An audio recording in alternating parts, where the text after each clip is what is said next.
waking up so early, usually, and hoping that the spot you had in mind is not taken.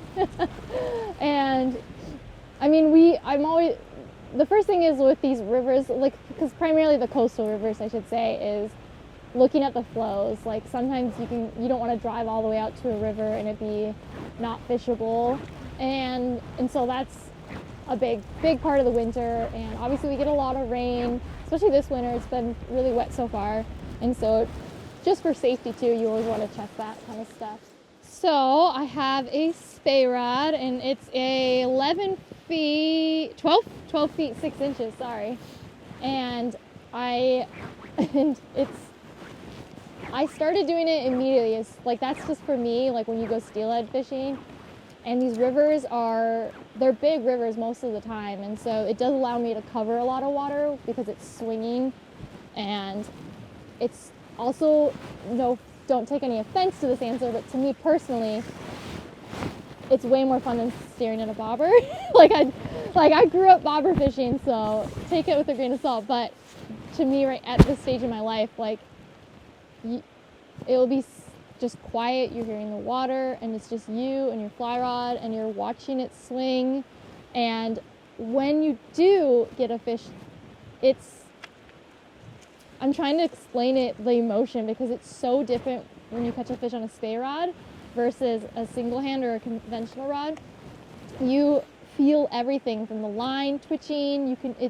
Your line is tight with the swing, and so any little nibble, you feel everything. I like the cast. Right now I'm just doing a snap tee is what it's called, and I've always really loved Spey casting, and I'm not an expert on it by any means, and I think that is why I love it, is because it's something I haven't nailed down yet, and I've been doing it now since 2015, and like, arguably I should probably be even better than I am. There's people that are just absolutely amazing at it, and I think that's why I love it, is that there's so many variables. You'll have different lines that you can use. You have your sink tips, and you can narrow it down to like the way your fly sits and the way it's swinging, and I just love all of the nerdy stuff behind it. I can just geek out on all of that stuff, which is really fun to me.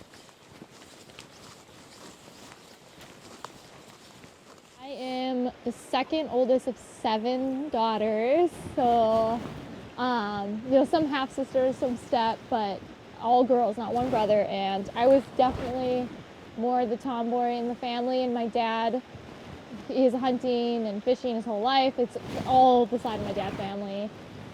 That's primarily what brings us together, what we do together, our coping mechanism for things, and so it's just ingrained in me to do it. And I fell in love with it at a super young age, and then I had, unfortunately, not the greatest childhood, and it kind of caused some disruptive stuff. I went into foster care for a bit, and then that's kind of when I fell in love with fly fishing.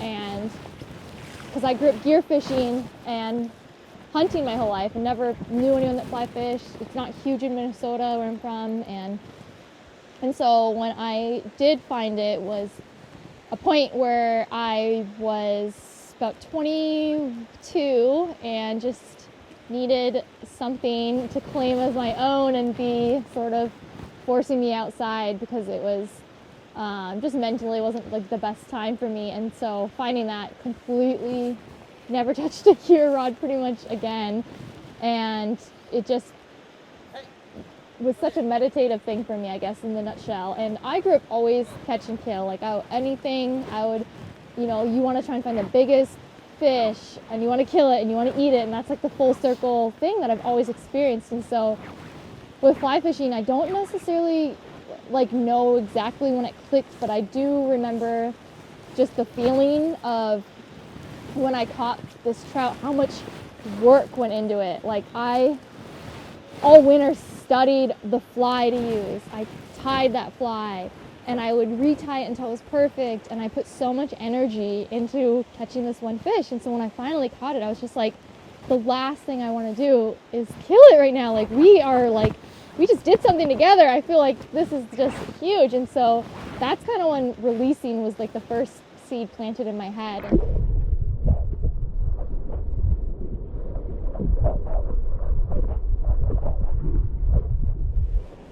I choose to swing for them just because I really like swinging flies. I like the casting, it's meditative, it's slow, and I'm a very ADHD, crazy, neurotic person, and so it's kind of the only time that my hands are equally as busy, and it slows me down way more than anything I've ever found as far as hobbies go. And if you live here, like, you kind of understand that if you stay inside for the whole winter, like, you're gonna go nuts. And so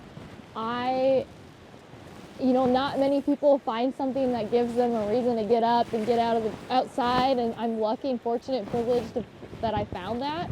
And it really helps me get through these what can be arguably long winters, even though they're not as bad as some places, but the lack of sunshine can get to you. And so being able to be outside and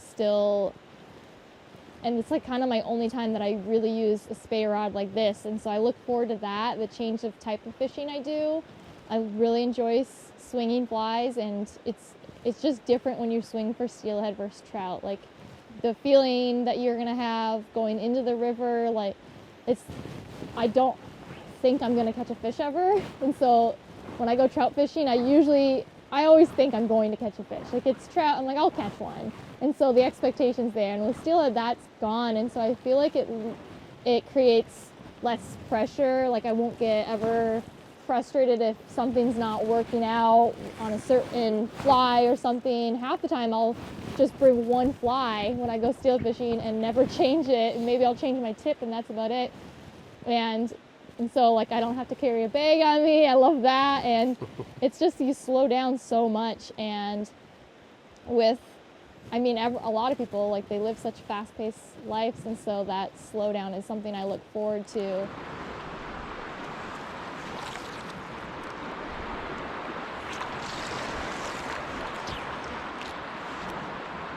Love it. Nothing will beat, like, a sunny day, wet wading on a river, and you're catching trout. Like, that's amazing. But also, in retrospect, like, nothing will beat standing in the rain, cold, and can't feel your toes, and you're swinging flies for steelhead. Like, it's just something that is ingrained with living here, I think, too. If you are a fisherman, like, many people will say that some will spend more days on the river in the winter than they do in the summer, which is crazy because the summers are great here and the winters can be brutal. And so it is that feeling, though, that it's just the thing that these steelhead do to us. They make us go crazy, but they make us also, like, the most happiest we've ever been in our life when you finally get to catch one and encounter one.